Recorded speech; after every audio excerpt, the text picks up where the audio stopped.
Ukraine শান্তি আলোচনা পুনরায় শুরুর চেষ্টা করবে যুক্তরাষ্ট্র।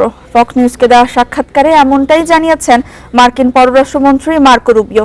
এ সময় তিনি জানান, আগামী সপ্তাহগুলোতে রাশিয়া ও ইউক্রেনের মধ্যকার যুদ্ধ অবসানে আলোচনা শুরুর চেষ্টা করবে যুক্তরাষ্ট্র। ওয়াশিংটন মস্কো ও কিয়েভের মধ্যে কূটনৈতিক তৎপরতা পুনরুজ্জীবিত করার সুযোগ খুঁজছে উল্লেখ করে রুবিও বলেন, এক্ষেত্রে এখনো উল্লেখযোগ্য কিছু বাধা রয়ে গেছে। যুক্তরাষ্ট্র চীন সম্পর্কের বিষয়েও কথা বলেন রুবিও। যুক্তরাষ্ট্র ও চীনের মধ্যে কোনো ধরনের সংঘাত হলে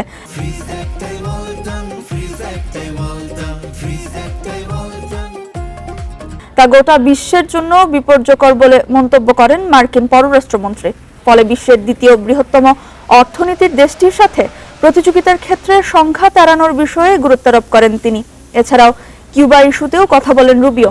এ সময় যুক্তরাষ্ট্রের খুব কাছে অবস্থিত এই দ্বীপরাষ্ট্রটি মার্কিন গোয়েন্দা নিরাপত্তার ক্ষেত্রে একটি বড় হুমকি বলেও উল্লেখ করেন তিনি।